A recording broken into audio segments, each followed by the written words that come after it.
안녕하세요. 실화사연 자주 듣고 있는 구독자예요. 저도 정말 어이없고 황당한 일을 겪은 적이 있어서 다른 사람들처럼 속풀이하고 싶어 이렇게 글을 씁니다. 적지 않은 나이에 인생을 살아오면서 제일 어려운 일이 사람 사귀는 일인 것 같아요. 살아가려면 어쩔 수 없이 사람들 상대하면서 살아가야 한다지만 정말 저랑 안 맞는 사람을 만날 때 정말 힘들잖아요.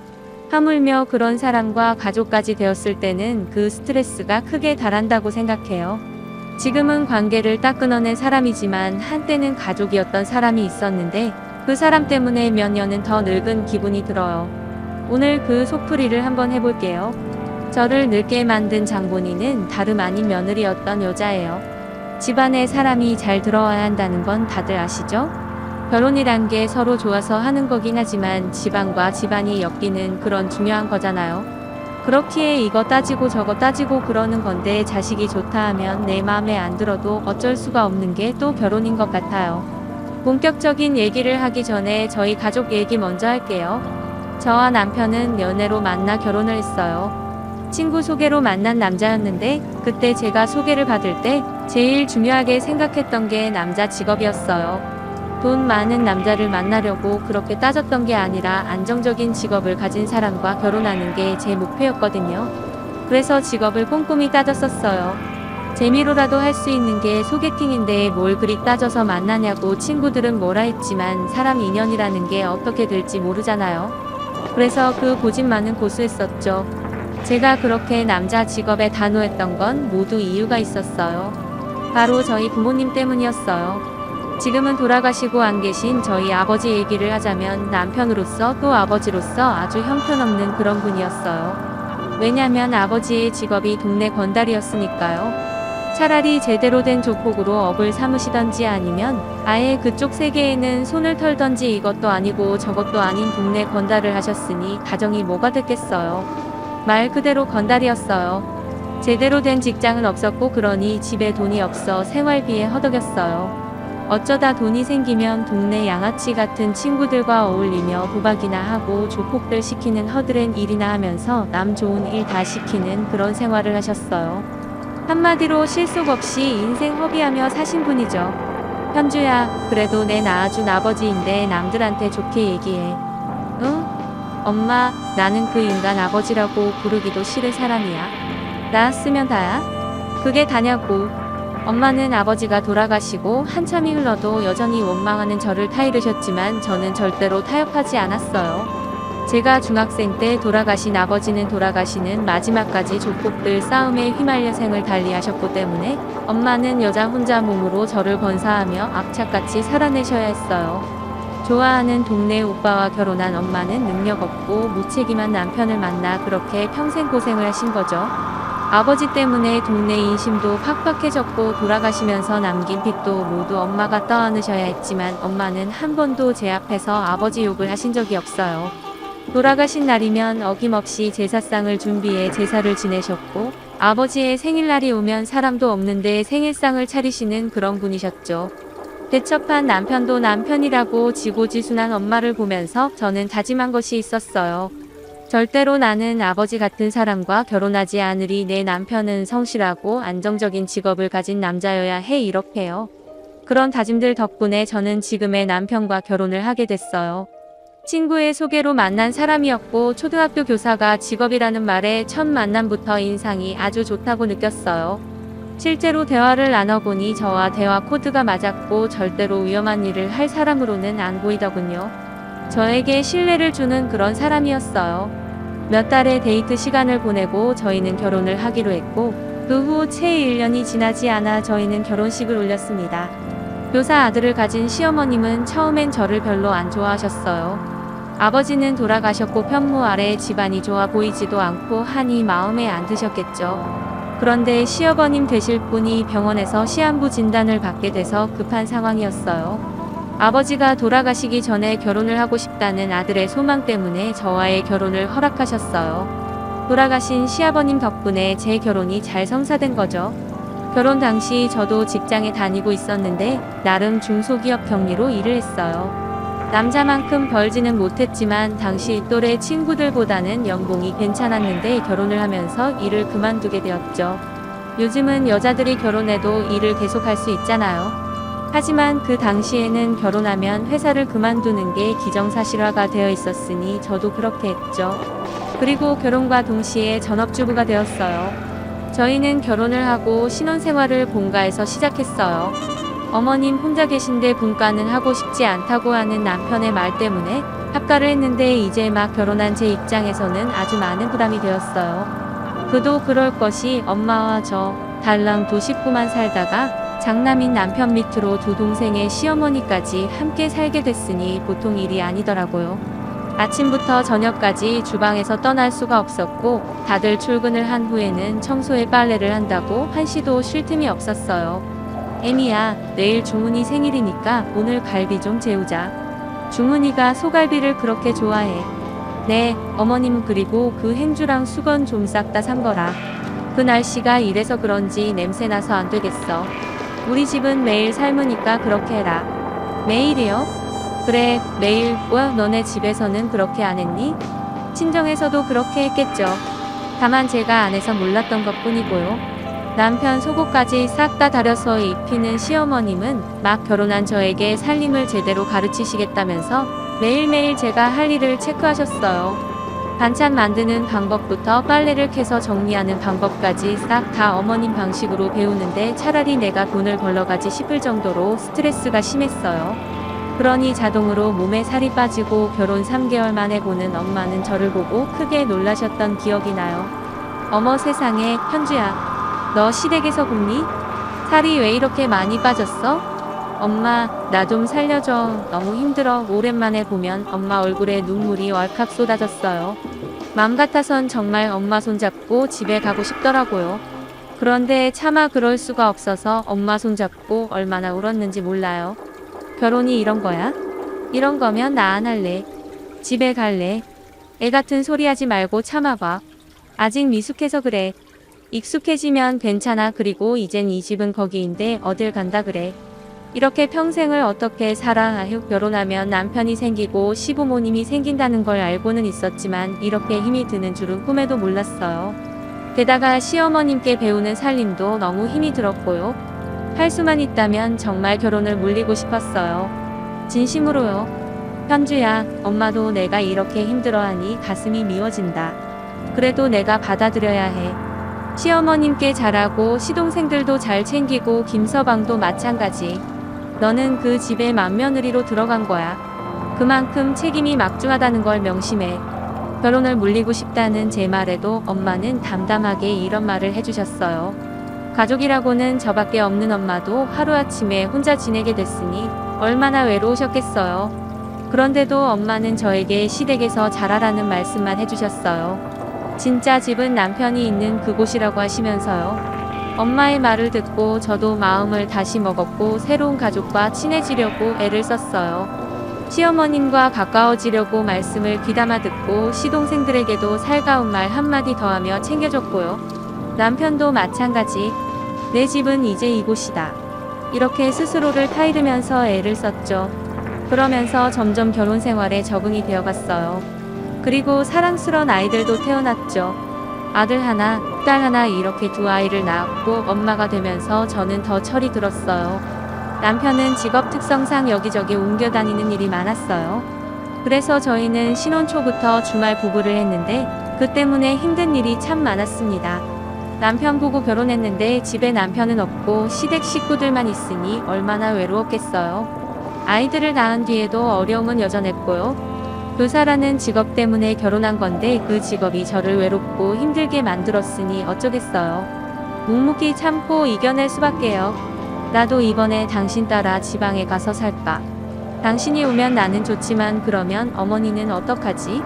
이제 나이 드셔서 혼자 계시는 게 마음이 쓰여서 말이야. 혼자 계시긴 도련님도 있고 아가씨도 있는데 걔네들은 지 앞가림하기에 바쁘잖아. 어머님 식사 챙기는 것도 그렇고 장남이라 그런지 어머님 생각은 끔찍한 남편이었고 어머님 걱정에 분갈 생각도 없던 사람이니 제가 따라 나선다는 말에 펄쩍 뛰더라고요. 우리 아이들도 주말에 잠깐 보는 아빠 말고 매일 저녁에 함께 시간을 보내주는 아빠가 있었으면 좋겠다는 생각은 저만 했더라고요. 남편도 아이들 생각을 하지 않는 건 아니었으나 그래도 자기 어머니가 제일 우선이었어요. 지나온 얘기지만 솔직히 그때 남편한테 섭섭했어요. 부모 자식 사이를 질투하는 건 맞지 않지만 그래도 저는 부인이니까요. 제 입장은 전혀 생각해주지 않는 남편이 야속하더라고요. 그래도 어쩌겠어요. 자식까지 낳고 사는데 마음 상한다고 헤어질 수도 없고 묵묵히 참고 사는 수밖에요. 시어머님은 제 아들이 고등학교를 졸업했을 때 돌아가셨어요. 급성으로 심장마비가 와서 쓰러지셨는데 바로 병원으로 갔지만 못 일어나셨죠. 마지막에 어머님 임종을 지키지 못해서 남편이 많이 속상해했어요. 준비하지 못한 이별이라 더욱더 속이 많이 상했던 것 같아요. 그리고 저 또한 어머님이 돌아가시고 한참 동안 마음을 못 잡고 그랬어요. 결혼해서 20년이 넘는 시간을 함께 살았으니 친자 엄마 못지않게 제게도 소중한 분이셨으니까요. 그렇게 갑작스런 이별을 하고 남편이 저에게 한 말이 있어요. 당신이 있어서 정말 다행이야. 내가 돈 번다고 여기저기 다닐 때 당신이 집에 있어서 내가 더 마음 편하게 다닐 수가 있었어. 이렇게 어머니가 돌아가시고 나니 내가 효도할 수 있었던 것도 다 당신 덕분이다 싶어 앞으로 내가 잘할게. 뭐든 당신 하자는 대로 할게. 평생 낯간지럽다고 애정 표현 같은 건 하지도 않는 그런 사람이 생각지도 않은 말을 해주니 얼마나 놀랍던지. 세월이 사람을 이렇게도 변하게 하는구나 싶더군요. 저 또한 어머님의 빈자리에 마음이 허전했기 때문에 앞으로 남편과 오붓하게 하고 싶은 거 하면서 살아야겠다. 그렇게 생각했어요. 아이들도 다 자랐고 남편도 학교에서 교감을 하며 일이 덜 힘드니 나를 위해 살아도 되겠다는 생각이 들었거든요. 저는 정말 제가 예상하는 대로 그렇게 살아갈 수 있을 줄 알았어요. 남편도 아이들도 별일 없이 오손도손 행복하게 살아갈 거라고 생각했는데 사람 일이라는 게 정말 마음대로 되지 않았어요. 저희 집안에 복병이 들어오면서 평화는 산산조각이 나고 말았으니까요. 소소한 일상의 행복을 느끼고 평화롭게 살아가던 저희 생활을 발칵 뒤집히게 만든 며느리라는 그 여자는 아들이 결혼하고 싶다면서 소개를 시킨 날 처음 보게 됐어요. 지 아빠를 닮아 조용한 성격인 아들은 한 번도 누구를 사귄다며 저희에게 소개를 시키는 여자가 없었어요. 다 큰 아들이 어떤 여자를 만나는지 궁금해서 집으로 데리고 오라고 해도 한 번도 인사시킨 여자가 없던 아들이 어느 날 갑자기 여자가 있다고 하더라고요. 그것도 결혼을 하고 싶은 결혼 너무 갑작스럽다. 그러니까 성태야, 내가 그런 말 하니까 너무 낯설다. 나도 내일 모레 30이에요. 만나는 여자 하나 없을까봐. 내가 한 번도 인사를 안 시켰으니까 그러지. 어떤 여자니? 어떻게 만났어? 그냥 소개로 만났어요. 사람이 어떤지 인사할 때 한번 보세요. 쑥스러워서 귀가 빨개진 아들은 서둘러서 방으로 들어가 버리더군요.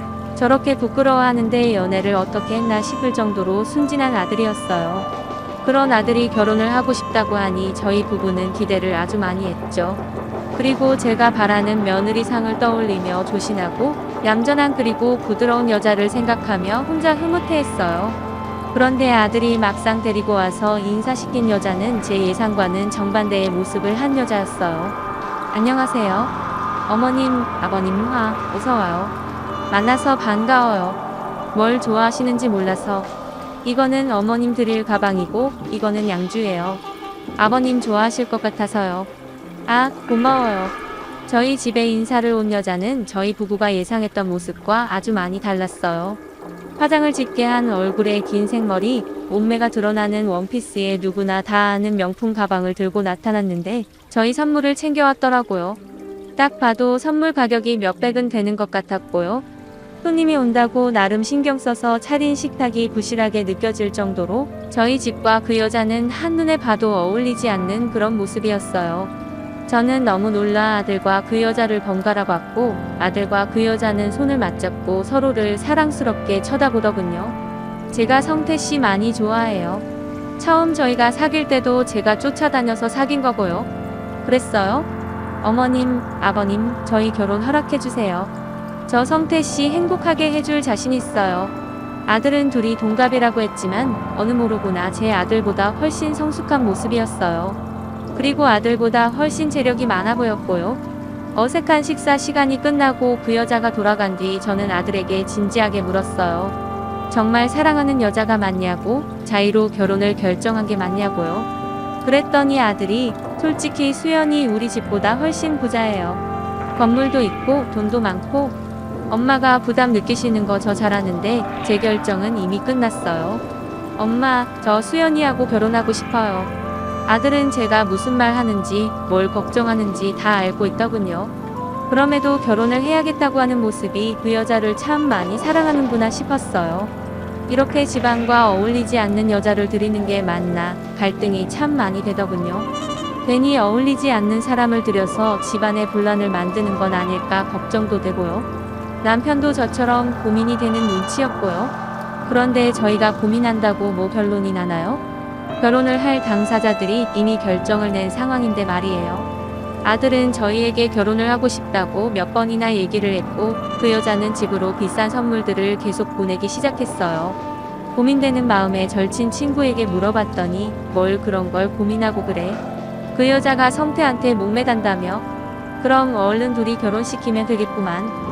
우리 며느리는 동생이 넷이나 돼 우리 아들이 그 집에 행여나 그 벌어놓은 돈 다 갖다 줄까봐 걱정이야. 나는 자기는 그런 걱정 안 해도 되고 너무 좋구만.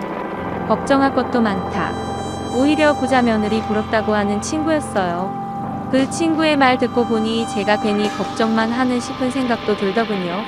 제가 이런저런 고민을 하는 동안 아들은 결혼하겠다고 더욱 성화였고 결국 그 기세에 떠밀려 저도 결혼을 허락하게 됐어요. 솔직히 그 여자가 우리 아들을 더 많이 좋아한다고 하니 그게 또 안심이 되기도 했고요. 아무래도 재력이 많은 사람이 큰 소리 내게 되어 있잖아요. 자기가 돈 많다고 우리 아들 없인 여기지는 않겠지 싶은 마음도 허락하는데 한몫했고요. 저희가 결혼을 허락하자마자 둘은 결혼식 준비에 정신이 없더군요. 며느리들 그 여자는 자기가 돈이 많다는 걸 과시하려고 하는지 아들에게 몸만 오라고 했어요. 그 소리에 저희는 황당했고요. 아무리 그래도 몸만 오라니 우리도 너 살 집 하나는 마련해 줄 수 있어. 물론 전세밖에 안 되겠지만 엄마, 수연이 명의의 아파트가 하나 있어요. 우리 거기서 신혼 시작하기로 했어. 아니 살 집은 남자 쪽에서 준비하는 게 관례인데 아무리 수연이가 여유 있어도 그렇게 다 애지하면 안 되지. 결혼 때문에 산 것도 아닌데 뭘 엄마 너무 그런 생각하지 마세요. 응? 아휴 난 잘 모르겠다. 내가 부자가 아니라서 그런지 마음이 불편해. 솔직한 제 심정이었어요. 며느리들 아이가 해온다는 집도 아들에게 사준다는 차도 모든 게 저는 부담만 되더라고요. 하고 다니는 걸 보면 돈이 많다는 거 알겠는데 그렇다고 해서 우리한테 아무것도 할 필요 없다고 하니 마음이 편하지가 않았어요. 그리고 상견례도 부모님이 외국에 계셔서 못한다는 말이 또 이해가 안 됐고요. 저희 결혼식 때는 한국에 들어오실 거예요. 코로나 때문에 상황이 여의치 않으니까 이해해 주실 수 있죠? 이렇게 말하며 상견례 대신 영상통화로 인사를 대신했는데 참 시대가 많이 변했구나 싶기도 하고 여튼 불편했어요. 아이들 신혼집은 며느리의 아파트에서 하기로 하고 그 안에 넣을 살림은 저희 쪽에서 준비하기로 했어요. 그것도 필요 없다는 걸 제가 우겨서 그렇게 하기로 했죠. 제가 고르면 또 마음에 안 든다고 할까 봐 며느리에게 골라서 저희에게 돈만 알려달라고 했는데 그 돈만 해도 5천만 원이 들었어요. 물론 집을 마련해가는 것보다 훨씬 적게 든 거죠. 하지만 집안에 넣을 살림만 샀는데 5천만 원이라면 적은 돈은 아닌 것 같았어요. 요즘 물가가 장난이 아니다. 살림살이 사는데 5천만 원이면 적은 돈이 아니야. 그렇죠? 수연이가 좀 비싼 걸 골랐죠? 그래도 그거라도 해가야 살면서 기 안 죽지. 아무리 걔가 괜찮다고 빈손으로 오라고 했다 해도 할 건 해야 하는 거야. 네, 제가 모은 돈으로 해도 되는데 그 돈은 비상금으로 딱 놔둬 살면서 무슨 일이 있을지 어떻게 하니? 그럴게요, 엄마. 남들은 제 속도 모르고 부자 며느리 봐서 좋겠다는 소리들을 해댔지만 정작 제 속은 편치 않았어요. 물론 아들이 좋은 데에서 편하게 살면 좋죠. 그런데 결혼 생활이라는 게 늘 좋은 일만 있는 게 아니잖아요. 과연 이렇게 한쪽이 기우는 상황에 집안이 평안할까 그게 제일 걱정이었어요. 제 걱정이 커질수록 결혼식은 빨리 다가왔고 결국 아들은 그 여자와 결혼을 했어요. 외국에 살고 있다는 그 사돈들도 만났고 며느리의 부자 친구들도 만났고요. 결혼식을 올리면서 연신 웃고 있는 아들의 행복한 얼굴을 보면서 이왕 결혼한 거 둘이 잘 살길 바라는 마음으로 기도를 했습니다. 남들처럼 아들, 딸 낳고 행복하게 도란도란 살으라고 그렇게 빌어줬어요. 결혼식을 무사히 치르고 며느리는 저희 부부와 친해지려고 애를 쓰는 모습이었어요. 그 중에 하나가 저와 단둘이 점심 식사를 하는 거였는데 보름에 한 번씩 저와 단둘이 점심때 식사를 같이 했죠. 그런데 며느리가 예약하는 식당이 하나같이 비싼 곳이었어요. 이런 데는 너무 비싼 거 아니니? 얼마 안 해요 어머님. 그리고 제가 어머님이랑 같이 점심하는데 허름한 곳을 예약하겠어요? 음식값 신경 쓰지 마시고 맛있게 드세요. 그래, 고맙다. 며느리는 늘 고급 호텔 레스토랑에서 식사를 하자고 했고 머리털 나고 그런 곳은 처음인 저는 어색하게 그지없었죠. 처음 식사 자리에 나갔을 때는 호텔인지도 모르고 너무 편하게 옷을 입어서 부끄럽기까지 했으니까요. 그날 제 옷차림에 신경 쓰는 모습을 본 며느리는 그날 식사를 마치고 저를 데리고 백화점에 가서 옷을 잔뜩 사줬어요. 아이고, 이게 다 얼마야? 아가, 나는 이런 거 안 입어도 된다. 내 옷이나 사. 제가 어머님께 선물해 드리는 거예요. 부담 갖지 마세요. 옷이며 가방, 신발까지 머리부터 발끝까지 세팅해 주는데 처음에는 저도 부담스럽기만 했어요. 그런데 사람이 참 간사한 게 몇 번 백화점을 들락거리다 보니 그 순간 부담스러운 마음은 없어지고 즐기고 있더라고요. 거절했지만 듣고 사준다고 하니 저도 조금씩 동화되어 간 거죠. 그렇다 보니 제 옷장에 고급 옷이 하나둘 늘어가게 되었어요. 며느리와의 점심 식사는 언제든 특별했어요. 제 평생에 가보지 못한 그런 고급스러운 곳만 골라서 갖고 걸어서 허둥거리는 저와 달리 날 때부터 그런 생활을 했다는 듯 익숙한 며느리의 모습에 사람이 달리 보였어요. 그리고 가식적이지 않은 며느리의 모습에 점점 마음이 문을 열게 되었고요. 시어머님이 돌아가시면서 남편에게 물려준 작은 땅이 하나 있었어요. 평생 교직에 있으며 일한 만큼 돈 번다는 생각이 강했던 남편은 한 번도 재테크에 관심을 보인 적이 없었는데 유산으로 받은 땅이 개발로 보상을 받으면서 불로소득의 맛을 보더니 생각이 바뀌더군요. 재테크로 우리 노후에 쓸 돈을 마련하겠다는 포부로 주식시장에 뛰어들었어요. 저 또한 재테크는 해본 적이 없고 주변에 했다가 망했다는 사람만 많아서 솔직히 남편이 걱정이 됐어요. 잘 알지도 못하는데 괜히 있는 돈만 까먹지 않을까 싶기도 했고요. 그런데 며느리가 거들겠다고 나섰어요. 아버님, 솔직히 막무가내로 뛰어들면 있는 돈 다 잃어. 제가 정보 좀 드릴 테니까 참고해서 해보셔요. 정말이냐? 너한테 고급 정보가 있다는 거야? 뭐 알아보려면 못 알아볼 것도 없어요. 제가 도와드릴게요. 남편은 며느리의 말에 크게 기뻐했고 투자 관련으로 며느리와 자주 통화도 하고 따로 만나기도 했어요. 아무리 며느리라도 그런 것도 알까 싶어 저는 걱정스러웠는데 결과적으로 남편은 돈을 벌게 됐어요. 그것도 적지 않은 큰 돈을요. 이야, 우리 며느리가 최고네. 성태야, 네가 복덩이를 데리고 왔다. 이 사람이 주변에 인맥이 좋아요. 이번에는 정보가 제대로였나 봐요. 이야, 정말 신기하네. 새아까는 정말 우리랑 딴 세상에 사는 애 같아.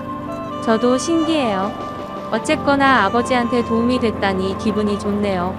점점 며느리는 우리 가족들에게 깊숙이 들어왔고 집안의 중요한 일들의 결정권을 가지는 정도로 자리가 커졌어요. 물론 보통의 며느리들이 하는 그런 건 일절하지 않았어요. 제사 음식을 만든다거나 생신상을 차리는 일들은 한 번도 하지 않았죠. 기념일이 있을 때는 식당을 예약해 외식을 했고 제사나 명절이 있을 때는 봉투에 현금을 두둑히 챙겨서 주고는 했어요. 자기가 잘할 수 있는 걸로 며느리 노릇을 하겠다는 건데 저는 좀 씁쓸하긴 했어요. 처음에야 한 번도 경험해보지 못한 고급진 경험들을 하니 놀라고 좋고 그랬는데 뭐든 돈으로 먼저 해결을 하니 가족 간의 끈끈한 애정 같은 건 없었거든요. 게다가 아들과 얘기가 됐다면서 아이도 갖지 않겠다고 했을 때는 저도 많이 화가 났었고요. 그런데 남편도 아들도 능력 있는 며느리에게 홀라당 다 넘어간 상황이라 화를 내고 서운한 건 저뿐이었어요. 제가 중요하게 생각했던 가족애가 점점 희미해지는 기분이라 속상한데 시대가 바뀌었다며 우리도 변해야 한다고 얘기하는 가족들에게 저는 고리타분한 사람이 되어 있었죠. 저만 소외되는 것 같았어요. 특히 평생을 살면서 제가 중요하게 생각하고 그래서 참고 희생했던 것들이 이제는 중요하지 않다고 하니 제가 별거 아닌 사람이 되는 기분이 들었던 것 같아요. 저는 점점 며느리와 둘이 만나는 자리에 나가지 않게 되었고 바쁜 며느리도 저를 굳이 찾지 않게 되었어요. 그러다가 오랜만에 둘이서 점심을 먹게 되었어요. 그날은 중식 레스토랑에서 식사를 하게 되었어요. 매번 양식을 먹었는데 중식은 처음이었죠. 처음부터 코스 요리에 놀라고 기가 막힌 음식 맛에 한 번 더 놀라며 음식을 즐기고 있었어요. 어머님, 저 중요한 전화가 와서 잠시만요. 그래, 편하게 받고 와. 며느리는 사무가 바빴고 전화기를 손에서 놓지를 않았어요. 그날도 밥 먹다 말고 통화한다고 나가더군요. 며느리가 아니라 상전을 모시고 산다는 생각이 들었어요. 이렇게 바쁘면 그냥 일이나 하지. 괜히 나를 불러서 점심 사 먹인다고 그러나 싶은 생각이 들었어요. 자연히 음식 맛도 떨어졌고요. 오지 않는 며느리를 기다리며 혼자 앉아있는데 누가 아른 체를 했어요. 어머니, 여기 웬일이세요? 아니, 기운이 아니니? 오랜만이다. 아들의 오랜 친구를 그곳에서 만나게 되었어요. 어릴 때는 곧잘 우리 집에 와서 아들과 놀던 아이였는데 크면서 얼굴 보는 게 뜸해졌거든요. 그런데 우연히 그곳에서 마주치게 된 거죠. 저 여기서 일해요. 일한 지 한참 됐어요. 아, 그랬구나. 내가 호텔 학과에 갔었지? 니들이 벌써 30이 넘었다니.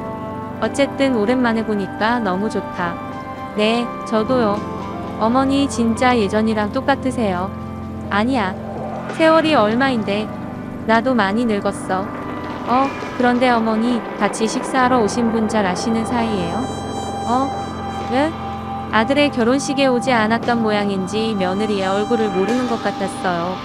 누구냐고 묻는 얼굴이 너무나 조심스러워 누군지 말하지 않고 왜 그러냐고 오히려 물어봤죠. 그게 가까운 사이 아니면 조심하는 게 좋을 것 같아요. 저 여자 무서운 여자거든요. 무섭다니? 그게 무슨 말이니? 며느리는 통화가 끝나지 않는지 자리에 오지 않았고 저는 의미심장한 얘기에 더 듣고 싶었어요. 다 얘기할 수는 없는데 저 여자 여기 식당 주인인 조폭 마누라예요. 저는 제가 제대로 들었는지 제 귀를 의심했어요.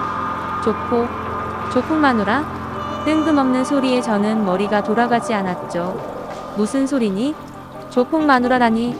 여기 레스토랑 진짜 주인이 조폭 두목이거든요. 근데 저 여자가 그 두목이랑 사귀는 사이예요. 워낙 오래된 사이라 마누라라고 해요. 너 사람 잘못 본 거 아니니? 믿을 수가 없었어요. 조폭이라니? 요즘 세상에 조폭이 웬 말이에요? 게다가 어릴 때 아버지 일 때문에 주먹 쓰는 사람들 질색을 하는데 내 며느리가 그 어두운 세계랑 관계가 있다는 말에 저는 기겁을 했어요. 아들 친구는 제가 너무 놀라니 당황했는지 얼른 자리를 피했고 오고 이어들어온 며느리에게 저는 다짜고짜 물었어요. 너 이 식당의 주인이랑 아는 사이니? 며느리는 제 질문에 표정이 굳었고요. 곧이어 아무렇지 않은 듯 대답을 했어요. 네, 아는 사람이에요. 왜요? 며느리, 아니 그 여자는 아는 사이라고 했지만 제 귀에는 조폭 마누라로 들렸습니다. 이미 들은 게 있으니 생각이 그쪽으로 흐르는 건 당연했죠. 너 정체가 뭐니? 대체 우리 아들에게 왜 접근한 거야? 저는 흥분한 나머지 소리를 고래고래 질렀고 그 여자는 질린다는 표정을 짓더니 오늘은 바빠서 안 되겠다며 먼저 가버렸어요. 혼자 레스토랑에 남은 저는 도저히 진정이 되지 않아서 한참 앉아 있어야 했습니다. 아들이 결혼하겠다고 하면서 데리고 왔을 때부터 뭔가 불편했어요. 결혼식을 올렸지만 우리 가족이라는 느낌이 들지 않고 겉돈다는 느낌이 계속 들었고요. 그러나 중에 아들의 친구가 해준 말이 기폭제가 되었고 저의 의심이 더욱 커져갔어요. 집에 돌아와 남편에게 낮에 들은 얘기를 전했어요. 남편도 깜짝 놀라며 아무 말도 못하고 골똘히 생각에 잠겨 있더군요. 그러더니 한참 만에 말을 꺼냈어요. 실은 당신한테 말하지 않은 게 있는데. 뭐예요?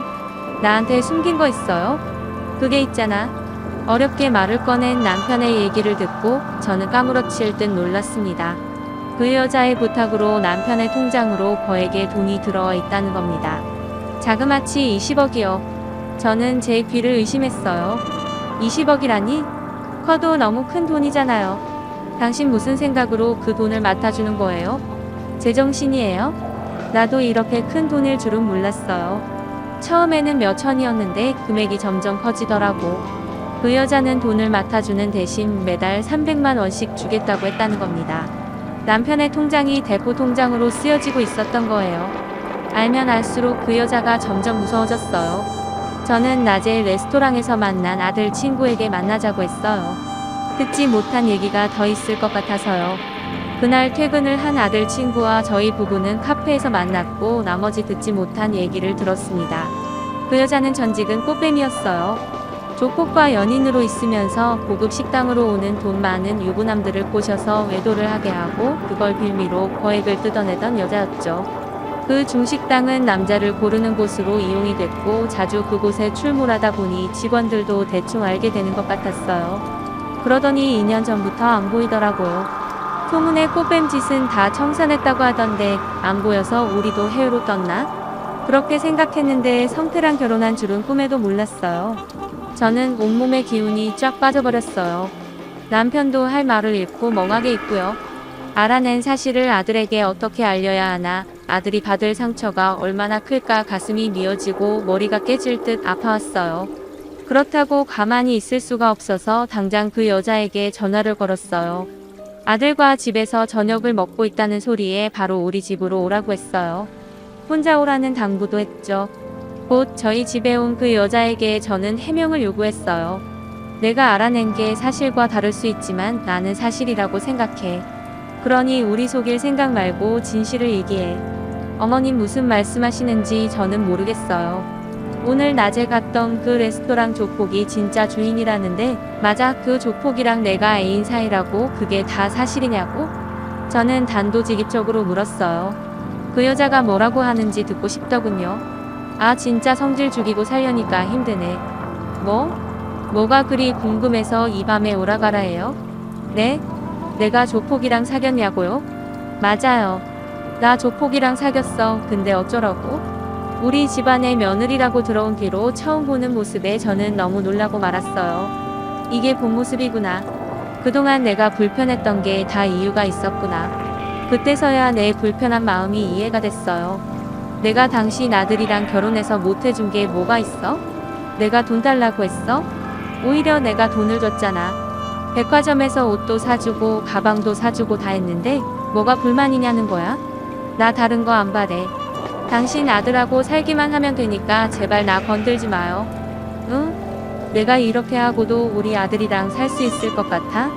남편이 화가 나서 큰 소리를 쳤어요. 그랬더니 그 여자가 차가운 목소리로 대꾸하더군요.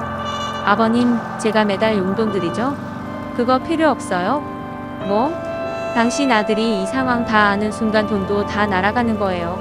아셨어요? 좋은 거 사줄 때는 거롱뱅이처럼 넙죽넙죽 잘 받아 먹고는 뒤에서 딴소리야. 진짜 그 여자의 협박에 저희 부부는 둘 다 할 말을 잃었어요. 뭐가 그리 당당한지 내가 며느리를 드린 게 아니라 사기꾼, 꽃뱀을 들였구나 싶어 배신감이 치밀어 올랐죠. 그때 아들이 거실로 들어섰어요. 지금 내가 들은 말이 다 뭐야? 거롱뱅이? 지금 우리 부모님한테 한 소리야? 아, 당신 왜 왔어? 이 실직고 해. 이게 다 무슨 말이냐고. 저는 아들이 화를 내는 모습을 그때 처음 봤습니다. 내 아들이지만 화내는 게 너무나 무서웠어요. 도끼 눈을 하고 언성을 높이는 게 단단히 화가 난 모습이었죠. 그 여자는 아들에게 무슨 책 잡힌 게 있는지 바로 꼬리를 내렸어요. 그러고는 아무것도 아니라고 웃으면서 넘기려고 했지만 아들은 봐주지 않았죠. 저는 이때다 싶어 제가 들은 것, 확인한 것 모조리 아들에게 얘기해줬어요.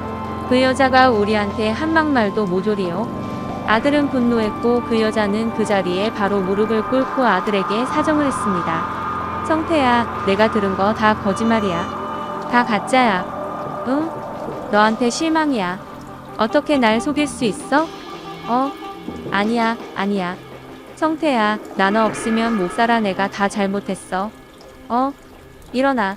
나가서 얘기해. 아들은 그 여자를 데리고 밖으로 나갔고 한참 후에 들어왔습니다. 올 때는 혼자였어요.